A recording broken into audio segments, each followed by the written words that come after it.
Baik, kita mulai aja ya, karena kita waktunya mepet sekali, jadi memang kita biasakan supaya dalam 1 jam semuanya selesai, jadi tidak ada tidak mengganggu waktu kerja kita semua.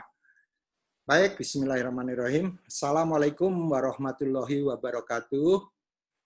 Waalaikumsalam warahmatullahi wabarakatuh. Terima kasih teman-teman. Ya, terima kasih atas kehadirannya di acara ini. Acara yang insya Allah ini kita lakukan sepekan sekali ya. Artinya dalam pengertian kita usahakan kalau misalkan nggak bisa Rabu ya hari apa gitu. Kalau bisa setiap pekan. Tujuannya adalah supaya momentumnya tetap terjaga dan kita bisa saling ngeplot waktu gitu ya. Jadi mungkin sekali kita sudah plot suatu waktu ada perubahan atau apa lebih mudah. Baik, di depan saya ini ada buku yang menurut saya bagus sekali yang akan kita bahas, The Culture Code. Jadi tadinya saya juga nggak sengaja sih kenapa saya membeli buku ini, mungkin karena judulnya ya, karena saya juga sedikit banyak pernah atau banyak membantu klien di bidang culture, tapi ternyata isinya agak berbeda gitu. Maksudnya berbeda dari saya pikir ini semacam teori atau konsep, ternyata luar biasa sekali justru sebaliknya. Jadi penulisnya ini, Daniel Coyle, ini malah dari pengalaman-pengalaman berinteraksi dengan para pebisnis ya. Di situ juga dia mendapatkan, juga tidak hanya pebisnis saja, jadi beberapa instansi juga, dia justru menyimpulkan dari yang pengalaman-pengalaman dia itu. Jadi ini yang menurut saya menarik untuk untuk dibahas. Nah, kemudian mengapa saya tertarik? Jadi ini di sini di catatan saya mengatakan karena ini ada judulnya yang menarik yaitu Successful Groups. Jadi rupanya si Daniel Coyle ini mencoba tidak membiasakan dengan istilah teamwork ya. Jadi groups gitu ya. Karena groups bisa aja yang work-nya bagus, ada juga yang kurang bagus gitu. Tapi ini dia memilih yang successful dan cara membahasnya dia adalah storytelling. Ya, jadi dia melakukan dengan cara storytelling. Jadi ini yang kekuatan di katanya salah satu skill yang dibutuhkan di era baru ini adalah kemampuan kita untuk melakukan storytelling. Jadi kalau dulu kita masih kecil sering dibilang ada pendongeng ya, ini dia pendongeng yang bagus karena yang dia dongengin itu adalah kisah-kisah nyata. Jadi saya merasa tertarik untuk membaca sampai tuntas gitu ya. Kemudian bagaimana alur pembahasan kita? Jadi ini sedikit ground rule. Ground rule-nya adalah no rule. Jadi kita ini nggak ada rule, kecuali saya berharap partisipasi dari teman-teman. Jadi maksud saya, ini kan diskusi, jadi jangan dianggap bahwa saya yang membahas ini yang paling pinter. Jadi kita sama-sama belajar di sini, jadi saya juga belajar dari teman-teman, dari buku ini, saya hanya membantu menyarikan intipatinya apa, yang mana bisa aja saya salah ya. Jadi jangan takut. Jadi suatu saat nanti kalau Anda juga mau membahas buku, monggo. Ini jangan selalu saya, silahkan siapa saja bisa melakukan. Kemudian pembahasannya 18 menit dari saya. Jadi saya sengaja memakai alarm di sini. Kenapa 18 menit ngikutin TED Talks supaya nggak macam-macam. Kemudian diskusi 20 sampai 25 menit gitu.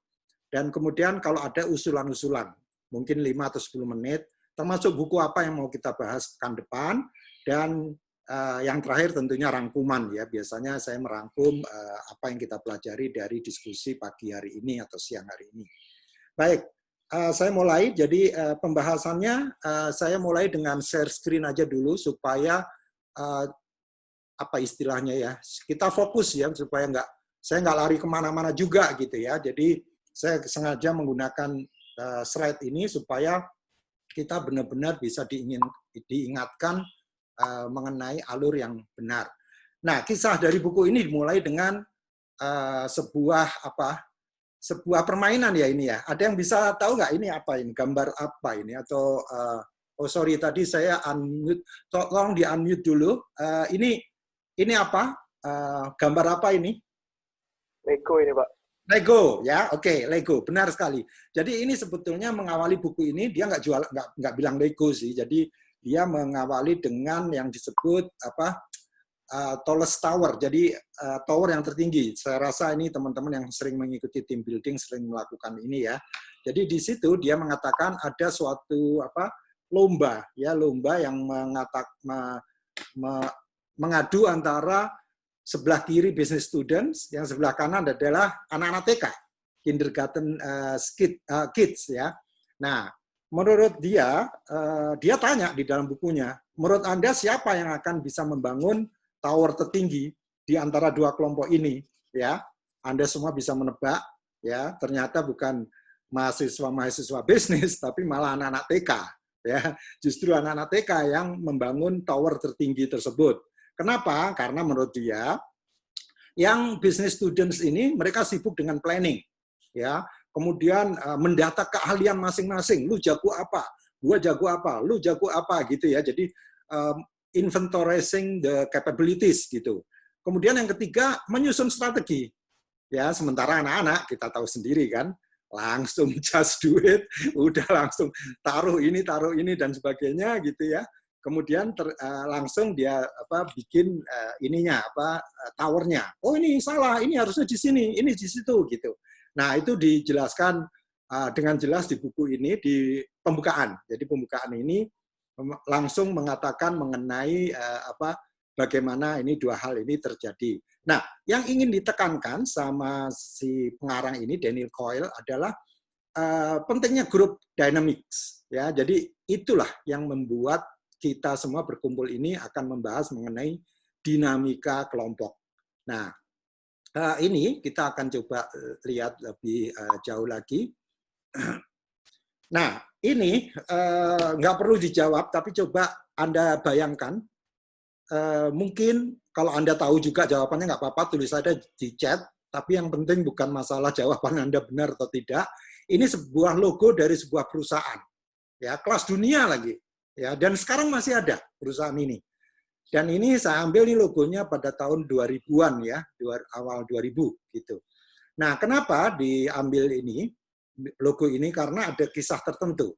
Namanya perusahaan ini Overture. Nah, Overture ini sedikit cerita mengenai Overture di awal 2000-an ya, antara 2001 2002 itu dipimpin oleh orang namanya Bill Gross. Ya, mungkin kita lebih kenal Bill Gates daripada Bill Gross. Tapi Bill Gross ini cukup dikenal untuk orang-orang yang tahu internet. Ya, internet yang udah di sekitar kita cukup lama, karena dia jagonya dulu dengan formula targeted ad. Jadi membuat formula untuk iklan di internet. Ya, yang dulu sering kita sebut atau kita kenal dengan sebutan pay per click. Jadi kalau kita klik suatu iklan, maka kita si Overture ini bisa ngeklaim ke kliennya terhadap kliknya tadi. Ya, kita nggak bicara per kliknya berapa sen atau berapa dolar, tapi formula pay per click ini dimiliki oleh Overture. Jadi intinya dia ini jagonya lah gitu ya. Jadi dia udah punya algoritma yang luar biasa. Nah, di tahun 2001-2002 itu ada kompetisi yang sangat kuat ya antara ya perusahaan-perusahaan yang mencoba masuk di pay per click ini ya. Nah, kemudian berapa besar pasarnya? 1 billion US dollar. Jadi 1 miliar dolar pasarnya. Jadi kebayang ya teman-teman, ini betapa sengit persaingan ini memperlebutkan 1 miliar dolar Amerika. Nah, saat itu kasak kusuknya di tahun 2002-an itu yang akan menjadi pemenang tentu Overture. Karena memang Overture dengan simbol seperti itu sudah menguasai dunia saat itu. Ya, mungkin kita belum begitu paham, tapi di beberapa kalangan yang tahu internet, tanya aja, pasti dia pernah dengar yang namanya Overture. Dan Bill Gross ini masih terkenal sampai sekarang. Nah, kemudian ada kisah lain. Ya, saya sebutnya The Jeff Dean Story. Ini ada di buku ini juga. Pada 24 Mei 2002, ada seorang bernama Jeff Dean sedang membuat cappuccino di kafetaria perusahaan. Ya, jadi ya seperti kita juga ya, di mana kantor kita kan sering ada kafetaria. Nah, kafetaria ini seringkali juga ada semacam pengumuman-pengumuman gitu. Termasuk salah satunya ada pengumuman yang judulnya This ads suck. Ya, intinya di dalam tulisan This ads suck ini, iklan-iklan ini parah gitu ya, payah gitu. itu ternyata ada tumpukan beberapa bukti-bukti bahwa iklan-iklan yang dilakukan oleh perusahaan ini nggak ada yang bisa menghasilkan uang yang memuaskan. Makanya ada tulisan itu, dan tulisan itu ternyata dari pimpinan perusahaan tersebut, gitu ya. Nah, kemudian Jeff Dean ini karena dia memang orang yang sangat tekun, gitu ya, sambil selesai bikin kopi, dia bawa itu tulisan-tulisan tadi, terus dia bawa di tempat kerjanya dia ngoprek, ya. Terus setelah ngoprek dia balikin lagi. Kemudian dia coba cracking the code, jadi coba dioprek-oprek lagi. Apa sih salahnya dengan yang sudah dilakukan teman-teman saya ini? Nah, dia kerja mati-matian sampai berminggu-minggu. Kemudian pada suatu minggu jadi dia Sabtu dan Minggu dia masuk, ya, Sabtu dan Ahad dia masuk. Di suatu minggu tertentu, nggak dijelaskan tanggalnya kapan, pada jam 5 pagi, 05, dia menyebarkan email ke seluruh karyawan yang ada di perusahaan tersebut. Judulnya adalah Propose Fix, yang intinya dia menguraikan bahwa program yang mereka telah buat itu harusnya diperbaiki seperti ini, dan sebagainya. Dan ternyata hasil Propose Fix-nya dia itu menghasilkan suatu akurasi yang luar biasa. Jadi kalau dibuat pay per click tadi, jadi setiap klik itu menghasilkan langsung dolar gitu. Misalnya seperti itulah gitu kira-kira, ya. Dan akurasinya itu sampai double digit katanya. Nah, ini suatu penemuan yang luar biasa yang tidak pernah dilakukan sebelumnya. Nah, kemudian di buku ini di chapter 2 disebut judulnya adalah The $1 Billion Day When Nothing Happened. Maksudnya adalah sudah semua menebak bahwa yang akan menang adalah Overture, ternyata bukan Overture yang menang.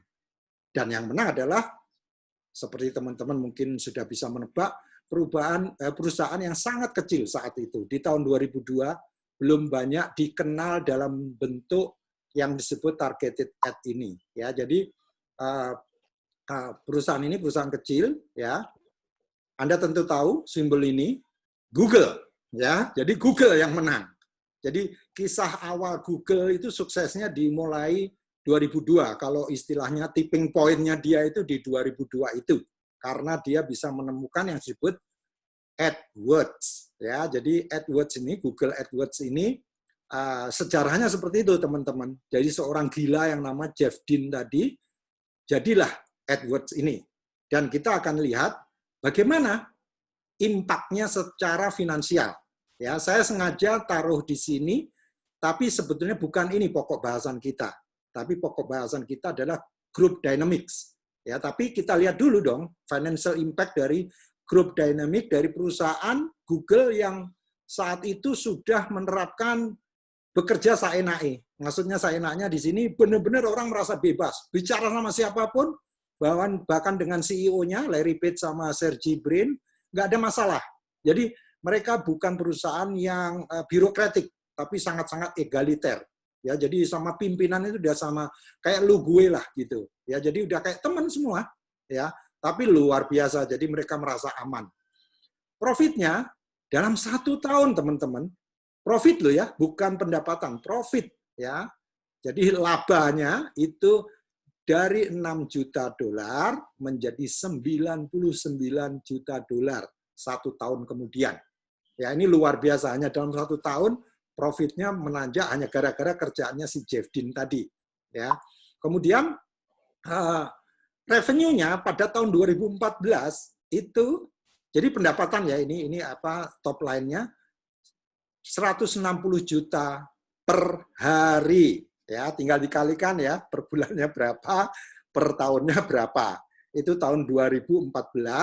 Dan 90% dari Google revenue itu adalah dari iklan.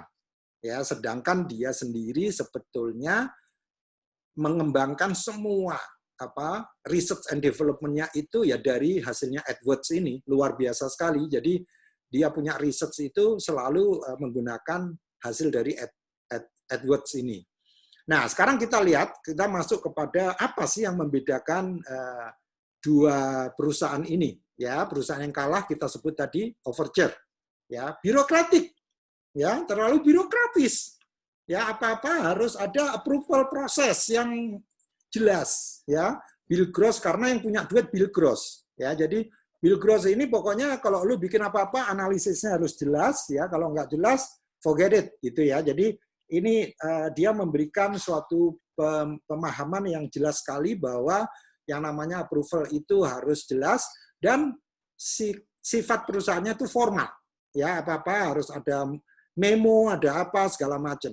Sementara Google di kala itu, ya, itu sudah menerapkan egalitarian, jadi egaliter. Jadi mereka tidak membedakan posisimu manajer, kayak posisimu apa, pokoknya hey lu gue gitu. Bisa bikin kopi bareng-bareng, ngobrol di kafetaria, santai. Dan mereka punya forum khusus yang namanya Friday Forums, yang mana setiap orang free to talk anything.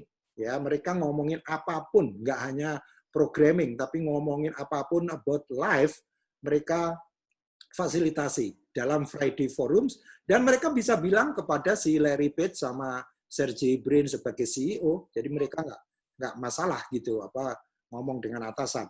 Dan situasinya informal, ya pakai kaos lah, sepatu Keds gitu. Saya nggak tahu apakah ada pakai sandal jepit, saya nggak jelas. Tapi yang jelas mereka benar-benar memperhatikan sekali yang disebut egalitarian culture ini. Jadi sangat loose gitu. Jadi nggak ada command and control karena mereka butuh kreativitas. Anda bisa lihatlah di YouTube saat ini Google cara kerjanya seperti apa. Karena di dalam kantor pun mereka ada drums lah, ada pingpong, ada basket, ada sepeda, apapun yang Anda ingin lakukan dalam kehidupan ini, mau tidur di situ juga bisa, ya, nggak ada yang mengawasi jam kerja, ya, luar biasa. Jadi ini perbandingan dua culture.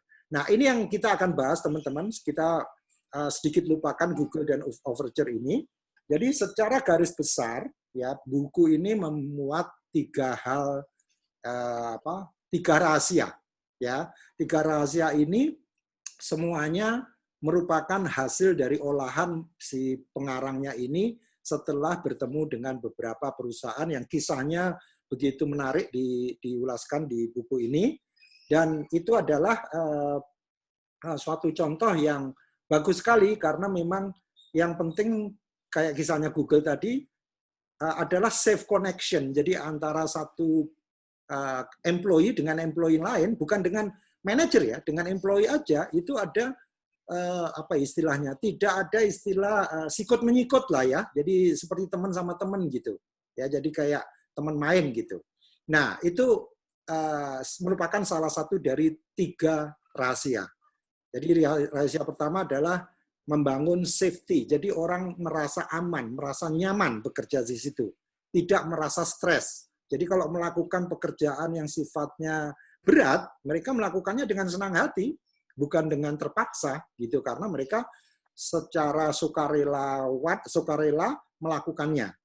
Nah, itu yang pertama. Yang kedua adalah share vulnerability. Maksudnya adalah kita harus berani untuk berbagi mengenai kerentanan kita. Nah, ini yang sangat sulit di pemimpin-pemimpin kita, terutama ada istilah yang disebut dengan jaim ya. Jadi pemimpin nggak boleh salah dong, kalau salah malu gitu. Nah, ini justru sebaliknya. Sebagai pemimpin kita harus apa istilahnya? Kalau bahasa Jawanya blokohan ya. Blokohan itu apa? Blak-blakan ya, blak-blakan bahwa dia sebagai manusia punya kelemahan, punya kerentanan, vulnerability. Dan yang ketiga adalah establish purpose. Nah, kita akan bahas satu persatu berdasarkan buku ini. Pertama mengenai build safety. Ya, ini dia menekankan bahwa build safety ini yang paling pertama dilakukan adalah mengenai listening. Makanya dia pakai kata-kata di sini over communicate your listening. Maksudnya benar-benar Anda tunjukkan bahwa Anda itu pendengar yang baik, bukan sekedar Anda mengatakan, mendengarkan itu penting. Enggak. Tapi pada saat Anda sebagai pimpinan kelompok, Anda punya tim, bahkan dengan teman Anda, pada saat teman Anda bicara, condongkan muka Anda ke dia dan tatap matanya dia, sambil Anda benar-benar manggut-manggut kalau memang itu sesuatu yang perlu Anda mangguti. Gitu. Jadi Anda manggut-manggut yang benar-benar itu merupakan suatu yang layak. Ya, atau Anda kasih komentar, misalkan luar biasa, waduh, dedikasinya luar biasa, wah heroik sekali. Pokoknya dikasih komentar, tidak sekedar mendengarkan gitu ya. Syukur-syukur kalau Anda sempat mencatat. Ya, kalau orang mendengarkan sambil mencatat itu waduh luar biasa nih. Saya tahu nih Bu Eni yang suka mencatat nih. Oke, kemudian yang kedua adalah embrace the messenger. Maksudnya gini, kita harus merangkul siapapun yang memberi kritik ke kita. Ya, biasanya yang namanya atasan kalau dikritik, diberi feedback itu marah, mukanya langsung bersengut gitu ya, kesel gitu. Kok saya yang sudah sempurna ini dikritik sama anak bawang kemarin sore gitu ya. Ini justru sebaliknya. Justru kita harus pandai untuk merangkul siapapun yang memberi feedback. Karena ternyata di buku yang lain ya, saya pernah baca feedback is a gift. Jadi kalau kita mendapatkan feedback dari orang, jangan dikritik, jangan defensif. Apapun yang dikatakan dia, itu adalah benar karena berdasarkan perspektifnya dia. Bahwa terjadi perbedaan perspektif antara dia dengan kita, itu urusan belakang. Ya, dalam interaksi selanjutnya. Tapi untuk tahap awal, kita harus rangkul dia. Supaya apa? Supaya dia tidak kapok memberikan feedback. Dan feedback itu sangat penting. Ya, kayak tadi, Jeff Dean. Ya, dia bukan apa-apa, dia bukan pemimpin di situ. Dia berani bikin email ke semua, termasuk Larry Page dan Sergey Brin. Jadi, dia nggak pilih-pilih lagi siapa yang mau dia kirimin email itu. Kemudian yang ketiga adalah selalu ucapkan terima kasih. Ya, bahkan dia melakukan overdo thank yous. Jadi harus kita tidak pernah pelit mengucapkan terima kasih. Tapi yang tulus ya. Jadi jangan melakukan sesuatu yang biasa, sesuatu yang tidak baik, tapi Anda memberikan terima kasih, tapi benar-benar tulus. Ya, jangan juga mengatakan good job kalau dalam hati Anda sebetulnya not a good job gitu ya. Jadi thank you-nya itu harus tulus. Ini yang dikatakan oleh penulis buku ini. Yang keempat adalah kita harus menghindarkan apa istilahnya? Di sandwich feedback ini maksudnya yang dimanis-manisin, digula-gulain. Jadi feedback yang dibaik-baikin, pokoknya yang biar dia seneng lah, kita bilang aja presentasinya tadi bagus gitu ya. Kita harus bilang biar dia positif lah, kita harus think positif. Tapi sebetulnya dalam hati presentasinya tadi sebetulnya nggak bagus. Ya, jadi jangan memberikan sandwich feedback. Ini penting sekali dan ini mohon maaf juga di kita banyak sekali yang melakukan sandwich feedback ini. Jadi supaya karyawan seneng, kita seneng-senengin seperti itu. Nah, ini sengaja saya ambil quote di halaman 26 ya. Cohesion happens not when members of a group are smarter, but when they are lit up by clear, steady signal of safe connection. Jadi yang ditekankan di sini adalah yang namanya kohesi di dalam kelompok itu bukan karena orang-orang yang cerdas ya, tapi karena mereka diberi cahaya, lit up ya, atau diterangi oleh suatu kejelasan dalam hubungan yang nyaman antara satu dengan yang lain. Saya dengan teman saya, di sebelah kiri saya, sebelah kanan saya dengan atasan saya dengan bawahan saya. Itu semuanya saya merasa aman untuk berkomunikasi. Jadi kalau saya mengungkapkan pendapat tidak perlu mikirin nanti dia tersinggung apa enggak ya, karena udah ada koneksi yang bagus, hubungan yang bagus, yang safe ya, dan clear semuanya. Jadi signal untuk berkomunikasi itu sangat jelas sekali. Nah, ini yang dikatakan dalam salah satu atau halaman 26 dari buku ini. Kemudian yang kedua, jadi 3 secret tadi, rahasia kedua adalah kita harus berani berbagi kerentanan kita. Ya, jadi kalau kita sebagai pimpinan bisa membagi kerentanan kita, maka akan diikuti oleh yang lain. Nah, ini ada 3 hal. Yang pertama adalah pastikan bahwa Anda sebagai leader, sebagai orang yang berani mengungkapkan kerentanan Anda pertama kali, bukan menunggu orang lain. Anda beri contoh, tapi ya memang benar-benar Anda rentan. Misalnya, yang paling mudah adalah, aduh, saya ini kalau udah stres gini suka nggak organize deh gitu. Ya, saya suka stres kalau udah kayak gini. Nah, maksud saya di sini adalah saya sebagai leader itu tidak malu-malu mengatakan itu dan sering mengatakan itu. Ya, aduh, kalian tahu dong saya kalau udah dalam deadline gini kan suka lupa ini lupa itu gitu. Jadi tolong jangan saya diingetin, bener feel free to talk to me gitu ya. Ini kisah-kisah ini semua kalau nggak salah ada di perusahaan namanya Zappos, di dalam buku ini disebutkan contoh-contoh seperti leader. Dan salah satu contoh yang sangat sekali tapi saya lupa perusahaannya adalah salah satu dari pimpinan atau manajer mereka itu diminta bicara di TED Talks ya. Terus dia mengakui di dalam suatu meeting bahwa Anda lihat dong rekamannya TED Talks. Waktu itu kaki saya begitu bergemetar. Saya benar-benar grogi waktu itu ya. Jadi mengakui bahwa Anda pun bisa rentan. Nah, kemudian juga yang kedua adalah over communicate expectation. Jadi ekspektasi ini ternyata bukan ekspektasi dari klien, ekspektasi dari masing-masing yang ada di kelompok kita, jadi di antara kita sebagai teman. Ya, jadi di dalam membuat prioritas nanti kita sebut di yang terakhir, itu pentingnya kita harus mengkomunikasikan apa yang diharapkan dari masing-masing individu di dalam perusahaan. Ya, tentunya nanti ujung-ujungnya kepada ekspektasi dari pelanggan atau klien. Yang terakhir adalah, kalau ini kita semua tahu ya, jadi kalau kita menegur, jangan pernah menegur di depan banyak orang. Lakukan secara individu, 4 mata. Jadi jangan sampai dia merasa tersinggung karena dipermalukan di banyak orang. Termasuk di sini adalah sindiran. Jangan sampai sindiran-sindiran ini dilakukan. Misalnya saya pernah di sebuah klien gitu, yang dengan jelasnya ini contoh yang kurang bagus, si pemimpin itu mengatakan bahwa ini nanti kalau ini Pak ini akan sering nih diajak main golf gitu. Nah, si Pak siapa tadi, Pak X tadi jadi malu gitu karena seolah-olah kerjaannya main golf aja gitu ya. Jadi ini menurut saya penting sekali kita pelajari juga. Nah, ini menarik sekali, saya lupa taruh halaman berapa di sini, antara vulnerability sama trust, jadi kerentanan sama trust. Jadi intinya gini, ini bahasanya bagus sekali, saya uraikan secara pemahaman saya adalah seringkali kita untuk bergerak bersama itu harus ada saling percaya dulu.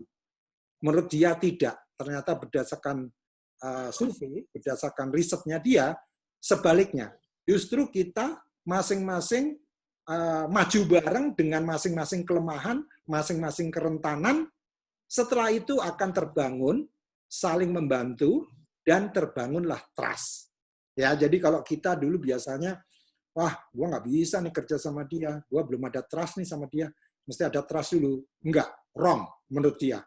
Karena vulnerability and trust itu harusnya diawali dengan vulnerability dulu. Jadi ini dia bilang it precedes it, maksudnya trust vulnerability itu harus dites dulu bahwa Anda vulnerable, Anda rentan di mana, ya saya rentan di mana, gitu ya. Jadi setelah kita bareng-bareng, maka kita akan bisa membangun ground atau solid ground untuk kita membangun kepercayaan. Jadi awalnya kita nggak saling percaya, nggak apa-apa, gitu. Jadi jangan nunggu saling percaya dulu, baru kita bergerak. Ini pesan dari dia. Yang terakhir, rahasia terakhir adalah establish purpose. Tadinya saya berpikir establish purpose ini nge-set goals ya, ternyata bukan. Jadi kita harus bisa menekankan sebetulnya kita ini ada untuk apa sih? Perusahaan ini, instansi ini ada untuk apa sih? Ya, misalnya kalau kita nggak bisa menjawab ini, kita nggak punya purpose yang kuat. Ya, seperti kita tahu pekan lalu kita belajar dari Kang Wawan ada istilah sense of purpose. Ya, jadi kita harus tahu the reason of our company itu apa, untuk apa kita ada. Ya, nah ini di sini diulas panjang lebar di buku ini. Intinya adalah kita ini hidup atau bisnis kita hidup karena problem solving. Jadi kita harus tahu apa yang kita sedang solve di situ. Kita tahu siapa customer kita, ya. Nah, makanya di establish purpose ini ada 3 hal yang saya pikir menarik untuk saya bagikan kepada teman-teman. Pertama adalah mengenai prioritas. Jadi Anda harus berani melakukan prioritas. Dan di sini kisahnya Danny Meyer. Jadi saya juga nggak kenal Danny Meyer dan juga bisnisnya dia, tapi luar biasa sekali dengan saya membaca ini. Danny Meyer ini memiliki sekitar 25 restoran yang tersebar di Amerika dan omsetnya, values-nya itu 1,5 miliar dolar, 1,5 billion dollar. Nah, ini ternyata restoran yang ternyata besar sekali gitu, yang mungkin saya sendiri nggak pernah dengar namanya, ada Six Shack gitu dan sebagainya. Kita semua belum pernah dengar, tapi bisa jadi suatu hari akan sampai ke Indonesia juga, kita nggak tahu ya. Dan ini masih belum eranya pandemi ya, jadi ini masih, karena buku ini 2018, pandemi belum ada. Nah, pertama yang dia lakukan adalah bagaimana si Danny Meyer ini menggabungkan tidak hanya sekedar resep yang bagus, masakan yang bagus, atau staff yang ramah, atau menu yang menarik, atau tempat yang bagus, merupakan semua kombinasi itu. Jadi ternyata restoran itu suatu cara kita untuk melihat bagaimana kita ngeran suatu bisnis itu dengan melihat satu restoran itu. Dari segi tempat, kualitas makanan, kualitas servisnya, dan ini semua diuraikan mulai di halaman 201. Dan saya tertarik dengan istilah kisah yang disampaikan oleh pengarang ini tentang restorannya Danny Meyer, yaitu seorang nasabah atau customer yang datang makan order 6 potong salmon, ya, ikan salmon gitu.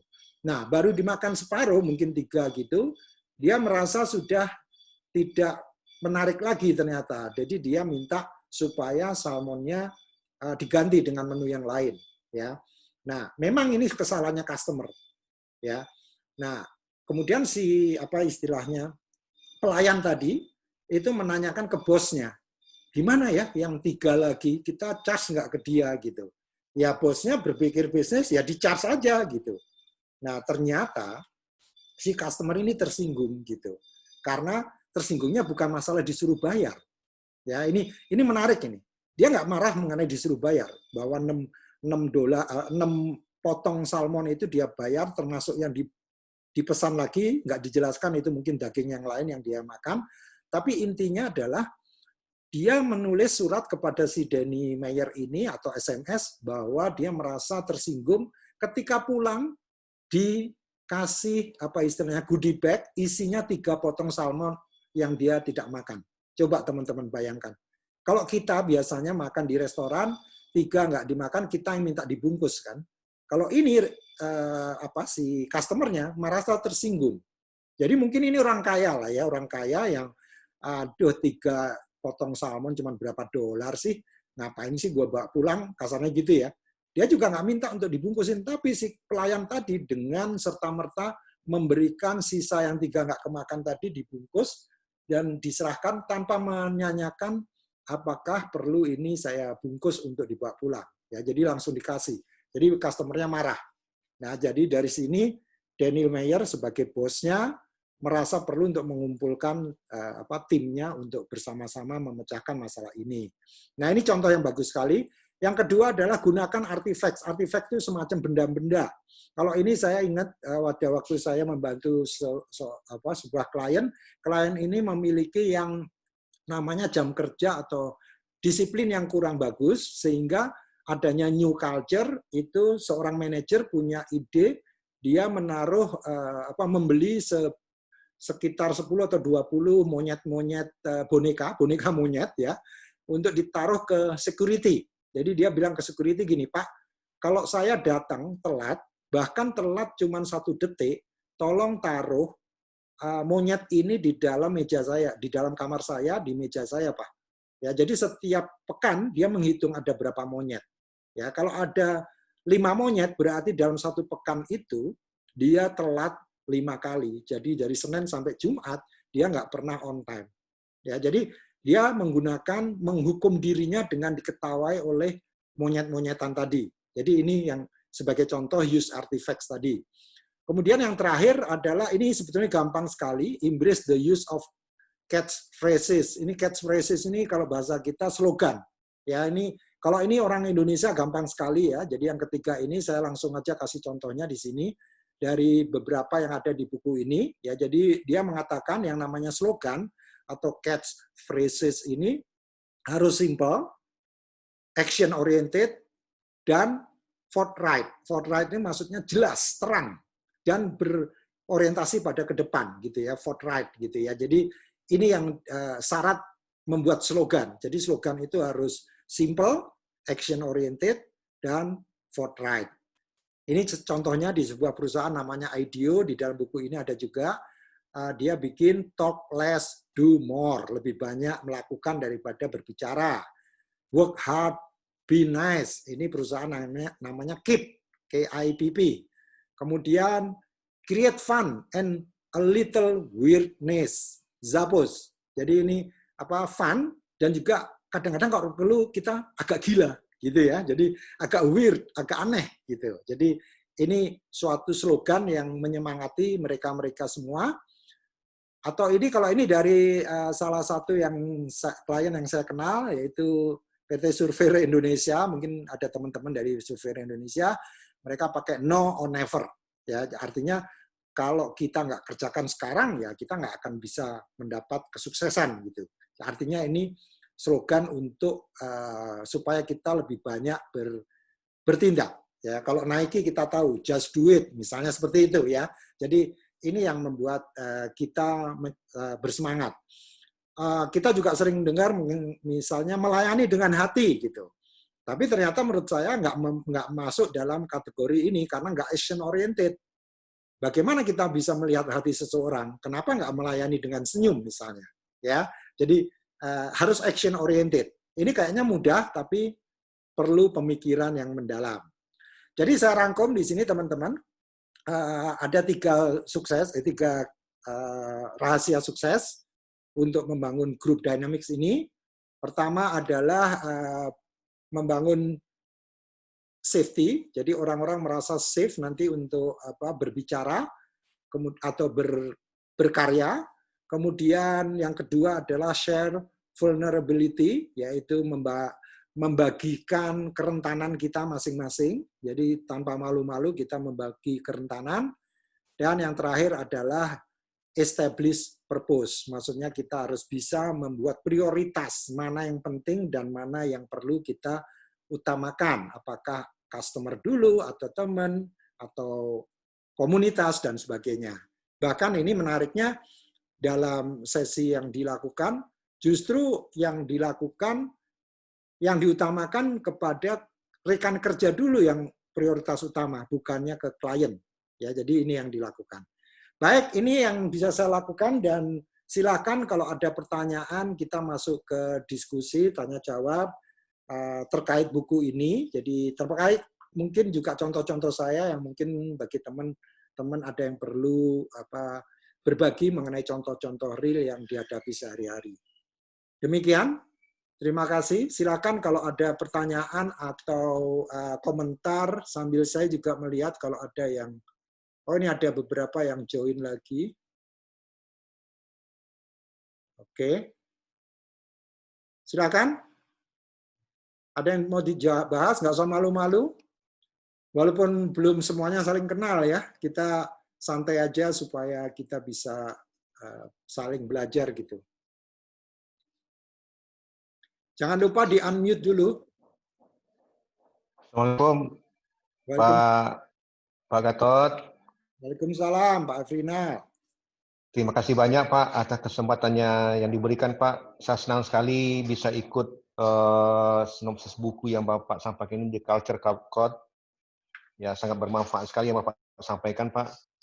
Mohon arahan dan konfirmasi Pak.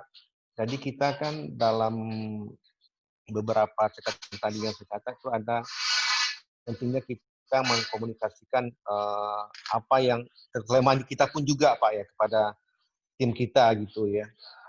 Dan kadangkala kita seperti ini kan ada ego juga gitu kan. Kenapa harus kita sampaikan seperti itu kepada klien kita atau tim kita gitu ya. Nah, dalam hal ini apa sih yang perlu kita sampaikan Pak kepada tim kita karena ujungnya itu bagaimana kita membentuk kebersamaan dalam tim kan gitu ya Pak ya. Nah, jadi dalam buku ini saya tadi mencatat ada beberapa hal yang perlu kita siapkan, dan saya mohon arahan Pak Gatot dalam hal ini biar lebih tajam lagi gitu Pak gitu. Ya. Terima kasih Bapak. Baik. Assalamualaikum warahmatullahi wabarakatuh. Waalaikumsalam warahmatullahi wabarakatuh. Terima kasih Pak Afrinal, semoga sehat ya Pak ya. Gini Pak, saya yang bisa berbagi setelah membaca buku ini, karena kita topiknya adalah buku ini, saya mencoba memberikan masukan berdasarkan apa yang disampaikan oleh penulis buku ini, Daniel Coyle ya. Jadi intinya dia mengakui bahwa ego itu pasti ada, pasti di semua tim itu ada.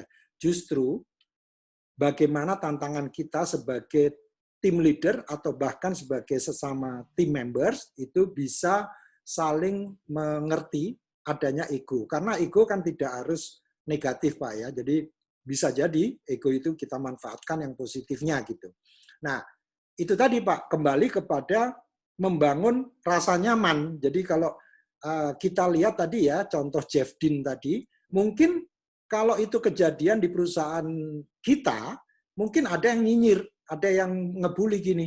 Oh, Jeff Dean, dia kan nggak ada kaitannya dengan AdWords. Jadi memang benar, Jeff Dean ini tidak ditugaskan di AdWords, tapi dia punya pemikiran yang dia pengen share ke semuanya. Dan ternyata dia memang tidak memiliki ego. Terbukti setelah Google sukses, dia diwawancara oleh seorang wartawan TV gitu, dia menolak, dia nggak mau ngetop. Jadi kalau orang kita mungkin ada yang waduh langsung dia pengen top menjadi programmer gitu ya, programmer yang top dan dikenal di seluruh dunia, dia maunya gitu ya. Tapi kalau dia malah sebaliknya ini si Jeff Dean ini nggak mau. Nah, berarti ini ada kontribusi dari pimpinannya yang sudah menerapkan yang namanya bagaimana bisa ngerem ego satu sama lain dalam suatu kelompok. Di sini adalah ego itu dipakai sebagai ego bersama gitu. Jadi artinya tidak ada yang menonjol dari individu, tapi yang ada adalah tim. Saya lupa di halaman berapa, ini ada kisahnya yang menarik sekali mengenai bagaimana membangun tim yang lebih mengutamakan tim daripada ego, karena di dalam teamwork itu yang diutamakan adalah bagaimana kita appreciate colleagues, rekan kerja. Jadi prioritasnya ternyata yang nomor 1 itu adalah rekan kerja, yang nomor 2 baru klien atau customer. Bayangkan ya, jadi customer yang nomor 2, nomor 1 justru rekan kerja. Ya, jadi kalau kita bisa membangun, Pak Afrinal bisa membangun timnya, saling mengapresiasi antara satu tupoksi atau apa istilahnya tanggung jawab satu dengan yang lainnya, itu yang harus ditekankan lebih dulu. Akhirnya bisa saling membantu. Kemudian yang ketiga baru komunitas. Jadi komunitas itu ternyata nomor 3 setelah customer. Yang keempat supplier, dan terakhir investor. Coba bayangkan, investor nomor 5 loh. Ya, jadi ini luar biasa sekali bagaimana kita tantangannya bisa membangun suatu tim yang di mana di situ ego sektoralnya bisa hilang dengan cara apa? Kita saling membantu kelemahan tadi yang disebut dengan share vulnerability. Jadi memang ini bukan pekerjaan mudah Pak Afrinal, namun kalau kita sebagai tim bisa membangun suatu lingkungan kerja yang saling membantu antara satu dengan yang lain, itu merupakan kunci utamanya. Mudah-mudahan membantu. Mungkin ada yang lain? Pak. Terima kasih banyak Pak Gatot. Sama-sama Pak Afrinal. Mungkin ada yang lain? Selamat datang Bu Suli. Saya tadi nggak lihat soalnya. Makasih Pak Gatot. Sama-sama Bu. Monggo kalau ada komentar atau sanggahan atau apapun. Iya Pak, ini aja nih Pak. Tadi yang disampaikan menarik Pak. Jadi cukup padat dan praktis juga gitu ya Pak. Nah, salah satunya tadi tentang building safety ya Pak. Kalau saya tangkap kan safety ini lebih kepada safety dalam relation ya. Kalau kita hubungkan dengan kondisi pandemi saat ini Pak, safety tentang keamanan seorang merasa, wah ini keamanan saya bekerja seperti apa nih, kita nggak pernah tahu kondisi pandemi ini akan berlangsung sampai kapan gitu kan. Nah, itu gimana pandangan Pak Gatot ya Pak ya kalau dikaitkan dengan apa yang disampaikan di buku ini gitu. Ya, baik. Terima Itu kasih dulu Bu. Pak. Makasih Pak. Ya Bu, terima kasih Bu. Ini bukan juga ide saya, tapi dari beberapa teman gitu selama pandemi ini. Ya alhamdulillah ya karena ada pandemi ini, jadi kita bisa saling berbagi meskipun lewat online. Jadi memang pertama dari teman-teman yang saya pahami itu 3 hal yang mengenai protokol itu harus dijaga benar. Ya, pertama yang mencuci tangan, menggunakan masker, jaga jarak 1,5 atau 2 meter. Jadi katanya mereka itu memang sudah harga mati yang tidak bisa ditawar gitu. Sehingga kalau kita membangun tim yang namanya building safety, selama kita sudah bisa menerapkan itu, walaupun kita bekerja di kantor, artinya tidak work from home ya, kita anggap itu sebagai norm kita, sebagai suatu ya protokol, namanya protokol yang harus diikuti oleh kita. Nah, kemudian bagaimana kita bisa membangun safety ini? Ya cara kita berkomunikasi, artinya dengan kalau dulu kan kita bisa rangkulan, bisa menepuk pundak gitu ya. Sekarang kan sulit ya. Justru dengan adanya seperti ini, menurut teman-teman saya juga dan saya setuju sekali, cara kita berkomunikasi jadi meningkat gitu Bu Suli. Maksudnya sebelum kita berbicara kita mikir, karena kita ketemu aja jaraknya 1,5 meter gitu ya. Boro-boro tadi yang disebut dengan listening skills tadi yang harus condong mencondongkan tubuh kita ke depan sambil melihat gitu ya. Itu sekarang kan jadi berjarak gitu ya. Tapi bukan berarti kita nggak bisa kan. Artinya kita bisa melakukan dengan cara berjarak tadi gitu. Nah, ini yang saya rangkum dari diskusi dengan teman-teman pelaku bisnis atau bahkan profesional yang menjalankan ini ketika mereka harus masuk ke kantor. Artinya bukan work from home gitu. Jadi artinya dengan adanya pandemi ini justru membantu kita meningkatkan communication skills gitu yang saya simpulkan dari teman-teman, sehingga dengan adanya communication skills yang lebih baik kita cenderung tidak mudah emosional dan kita bisa membangun safety tadi, maksudnya nyaman, rasa nyaman dengan lisan kita yang tertata dengan baik gitu. Itu yang saya pelajari dari teman-teman dan saya nggak mendapatkan langsung dari buku ini karena memang buku ini dibuatnya pada saat sebelum pandemi gitu Bu. Itu yang bisa saya berbagi Bu. Mudah-mudahan bisa menjawab walaupun jawabannya sebetulnya bukan dari saya sih, dari teman-teman saya gitu. Ya, baik Pak Gatot, terima kasih Pak. Mungkin yang lain teman-teman?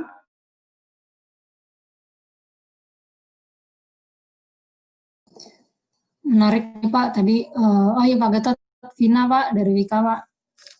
Mungkin nggak nanya sih Pak, cuma mungkin agak cocokologi ya Pak. Jadi kalau tadi kita lihat sebenarnya ada poin agility juga ya Pak di dalam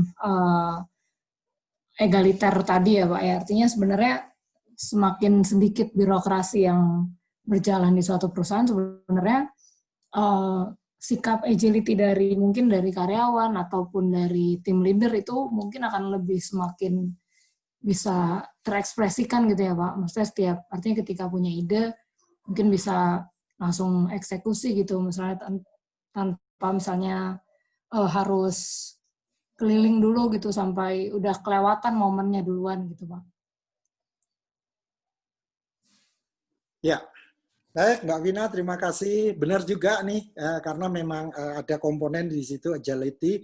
Karena kalau nggak agile, yang namanya Jeff Dean tadi dalam contoh kita, dia juga tidak akan mau membawa mengerjakan pekerjaan orang lain. Karena dia sebetulnya tugasnya bukan melakukan search engine untuk iklan, tapi dia ada tugas yang lain gitu. Saya lupa di tugasnya itu apa, tapi intinya adalah dia pengen membantu aja dan dia penasaran sebagai seorang coach coder, pembuat coding gitu, dia merasa penasaran, loh, ini kan saya pernah saya jumpai nih masalah serupa ini di kasus saya yang lain, coba deh, saya buka-buka deh, saya oprek-oprek softwarenya, mungkin saya bisa membantu di situ gitu. Jadi kalau saya lihat dari Jeff Dean tadi, karena saya tahu setelah itu dia nggak mau terkenal ya, artinya dia memang orang yang sangat dedicated terhadap pekerjaannya. Ya, jadi dia tidak melihat bahwa keberhasilan AdWords tadi merupakan keberhasilan dia, tapi dia melihat bahwa saya bekerja di sini rasanya nyaman ya. Saya tidak merasa diawasi, bahkan saya merasa tertarik untuk menyelesaikan pekerjaan saya ini sebaik mungkin. Ketika teman saya mengalami masalah, atau bahkan bos saya ini sampai menulis iklan-iklan ini semua bermasalah gitu ya, saya bisa melakukan apa untuk itu. Jadi ini tadinya waktu saya melihat itu, wah ini Jeff Dean bakalan jadi CEO nih, kalau orang Indonesia kan begitu. Jadi ketemu gitu, langsung diangkat, langsung ngetop gitu ya. Ternyata tidak, karena di dalam buku ini ada juga, dia akan diwawancara, dia menolak. Bahkan mau dituliskan buku tentang dia nggak mau gitu ya. Jadi yang menarik juga nih di cerita ini, yang nyeritain bukan Jeff Dean di dalam buku ini gitu. Jadi mungkin rekan kerjanya yang lain. Ya, jadi sosok-sosok seperti Jeff Dean ini mungkin yang kita perlukan gitu Mbak Vina. Jadi ini yang mungkin kita bisa ambil dari agility-nya atau kelincahan dia untuk segera bertindak dan bekerja keras untuk menyelesaikan masalahnya yang dihadapi oleh Google saat itu. Mudah-mudahan bisa membantu. Walaupun bukan pertanyaan ya. Mungkin ada yang lain teman-teman? Kita masih punya waktu 8 menit lagi ya. Sengaja supaya nggak lebih dari 1 jam biar nggak banyak mengganggu waktu kerja. Ada yang lain?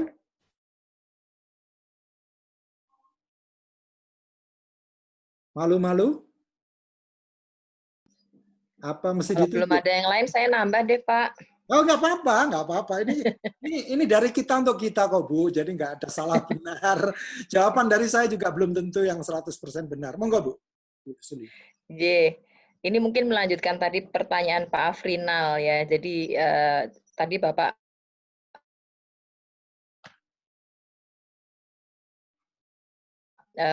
menyampaikan juga pada saat itu justru yang pertama ya Pak ya. Kok suaranya putus ya Bu? Atau internet saya yang punya tim gitu. Nah,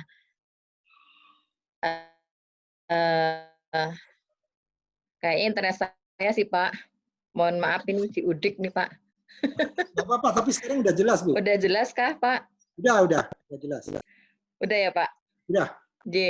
Ya Pak, tadi kan Bapak sampaikan pada saat menjawab pertanyaan Pak Afrinal bahwa kita sebaiknya lebih mengutamakan tim itu, artinya yang internal dibanding yang eksternal. Bahkan investor aja nomor sekian gitu ya Pak tadi ya. Yang pertama justru tim dulu saling bantu sehingga dia bisa tim kita bisa perform dengan baik. Nah, di satu sisi kita juga kalau di dalam perusahaan kan juga dituntut untuk tidak bisa menyamakan semua anggota tim kita tuh baik gitu istilahnya. Gimana pun tetap harus kita bisa membedakan satu dengan yang lain gitu. Nah, bagaimana ya Pak menyikapi hal ini gitu ya? Maksudnya gimana pun di perusahaan kita dipaksa untuk memberikan suatu penilaian yang tetap harus beda satu sama yang lainnya gitu. Sementara kalau dalam konteks tadi kesannya kita harus ya sama-sama nih ngerjain sama-sama satu tim supaya tetap performnya itu adalah performance tim nih gitu. Sebisa mungkin bukan performance individu gitu. Nah itu pandangan Pak Gatot seperti apa ya Pak? Atur nuwun. Sami-sami Bu. Bismillah. Mudah-mudahan bisa membantu. Jadi kalau saya setuju sekali, apalagi kalau kita sebagai tim leader gitu ya, kita punya anggota tim 5 orang aja, nggak usah banyak-banyak. Pasti ada di antara 5 itu ya star performernya siapa, yang so and so-nya siapa gitu. Nah, ini sekali lagi saya berbagi dari pengalaman.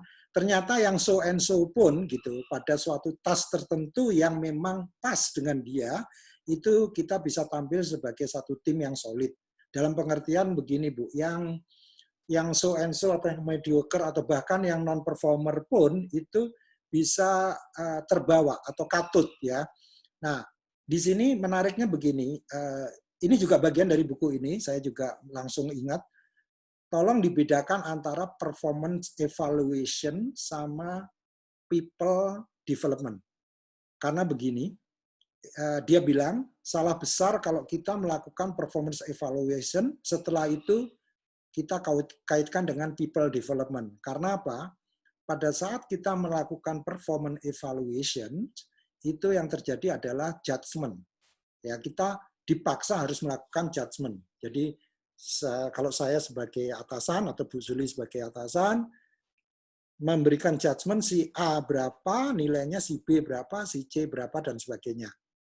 Nah, itu satu hal. Nggak apa-apa, memang performance evaluation seperti itu. People development beda lagi. Karena tugasnya people development itu adalah bagaimana menggali orang sehingga dia bisa mendapatkan dia punya potensi yang tersembunyi. Nah, ini kan beda sekali. Di saat kita melakukan performance evaluation, itu adalah what you have done so far, apa yang sudah Anda lakukan selama ini. Sementara di dalam people development, apa yang bisa saya bantu untuk kamu bisa melejit ke depannya dengan menggali semua potensi kamu yang masih tersembunyi. Ini totally different, ya. Nah, menarik. Saya tadinya susah untuk memahami karena yang saya sering lihat di banyak perusahaan termasuk multinational companies adalah mengkaitkan antara performance evaluation langsung, oke, next-nya kamu perlu training ini nih, perlu training ini, training ini. Jadi kita berusaha untuk melihat past performance untuk project the future. Salah besar menurut dia. Ya, jadi justru harus kita pisahkan people development. Jadi pada saat kita people development, kita benar-benar menggali sampai benar-benar dia mendapatkan apa yang dia sebetulnya selama ini punya, tapi belum terimplementasikan dalam pekerjaan sehari-hari dia gitu. Mungkin dia nggak cocok di timnya kita, bisa di tim yang lain gitu ya. Tapi konteksnya di sini adalah beda sekali. Nah, kembali ke pertanyaan Bu Suli tadi, di satu sisi pada saat kita diminta oleh sistem dari perusahaan kita untuk melakukan evaluasi, kita lakukan. Itu udah selesai, ya, baru kita bangun, kita lihat tim secara keseluruhan. Kalau saya punya 5 orang tim di dalam organizational development, kita belajar dari segi misalnya perusahaan ini perlu apa, Wika ini sedang perlu apa, oh bisnisnya sedang berubah seperti ini. Oke, apa yang bisa kita bahas dalam kaitan tugas kita sehari-hari untuk membantu perusahaan ini. Kita benar-benar gali dari prioritas yang kita harus kerjakan, melupakan performance mereka di masa lalu. Ya, jadi ini yang sangat sulit karena kita cenderung, aduh si Badu ini cenderung dia kalau dikasih pekerjaan dia meremehkan nih, gitu ya.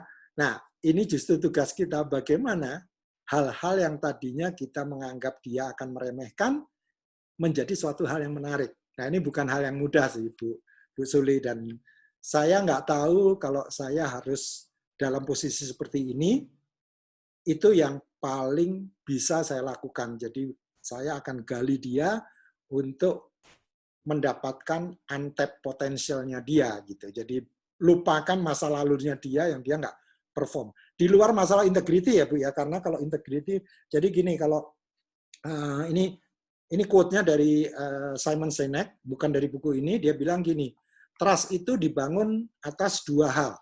Pertama, masalah kompetensi, yang kedua, masalah integrity. Jadi kita bisa mendapatkan trust seseorang itu karena integritinya atau kompetensinya.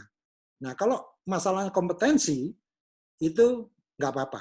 Kita masih bisa bangun tim kita dengan baik. Tapi kalau masalahnya integrity, another story. Karena integrity lebih sulit untuk kita tegakkan atau kita benarkan. Tapi kalau kompetensi sangat mudah dengan training dan sebagainya gitu. Itu Bu yang bisa saya bagi. Maaf kalau tidak istilahnya tidak menjawab secara tepat apa yang ditanyakan oleh Ibu Suli. Wah, terima kasih Pak Gatot. Ini menarik sekali Pak, insight baru Pak. Memang kadang-kadang kita kepleset tuh Pak, menilai performance, terus juga dikaitin development-nya tuh biasanya jadi satu tuh Pak. Seringkali nempel di situ. Tapi Ibu Atur nggak dulu Pak, sendiri kok, Bu. Ibu nggak insight-nya. sendiri. Sistem di kita, sistem di banyak perusahaan kita, global companies, oil and gas companies, itu juga seperti itu. Jadi selalu performance evaluation, terus individual development plan. Itu nyambung, Bu. Jadi Ibu nggak salah. Jadi ini sistem kita, dan jujur aja saya baru tahu dari buku ini bahwa ternyata itu performance evaluation sama people development itu totally different gitu. Jadi, waduh, ini menarik gitu. Jadi saya setuju dengan Bu Suli bahwa ini suatu hal yang menarik. Makanya kita manfaatkan hal-hal seperti membaca buku ini untuk memberikan insight ke kita supaya ke depannya kita bisa membedakan dan bisa membangun tim yang benar-benar efektif gitu ya, yang sukses gitu. Itu sih yang saya pelajari gitu, Bu. Pak, matur nuwun Pak. Sami-sami. Baik teman-teman, ini sudah jam 11.36 karena tadi kita juga mulainya 10.35 ya, karena memang tadi saya harus approve teman-teman, dan mohon maaf jadi teman-teman yang mungkin karena rapat tadi joinnya telat, jadi ngikutnya di belakang saja. Tapi saya alhamdulillah tadi nggak lupa merekam, jadi nanti saya bagi aja ininya rekamannya supaya teman-teman bisa melihat dari sisi itu. Dan satu hal yang sebetulnya nggak sempat kita bahas adalah kalau ada usulan buku apa yang mau dibahas ke depan, silakan nanti sampaikan ke saya, semuanya sudah tahu WA saya, nanti kita akan bahas untuk pekan depan. Kenapa pekan depan? Karena supaya momentumnya terus jalan gitu. Jadi saya menginginkan ini menjadi suatu komunitas yang ya saling bantu-membantulah kita. Dan alhamdulillah kita dari beberapa perusahaan yang berbeda, jadi kita bisa saling berbagi lah dari event seperti ini. Terima kasih atas partisipasinya, dan andaikan ada yang salah, pasti ada yang salah dari saya mohon maaf, dan semoga acara seperti ini bisa berlangsung di saat-saat yang ke depan, dan hal ini merupakan manfaat yang baik bagi kita semua. Terima kasih. Wassalamualaikum warahmatullahi wabarakatuh. Terima kasih banyak Pak Gatot. Waalaikumsalam.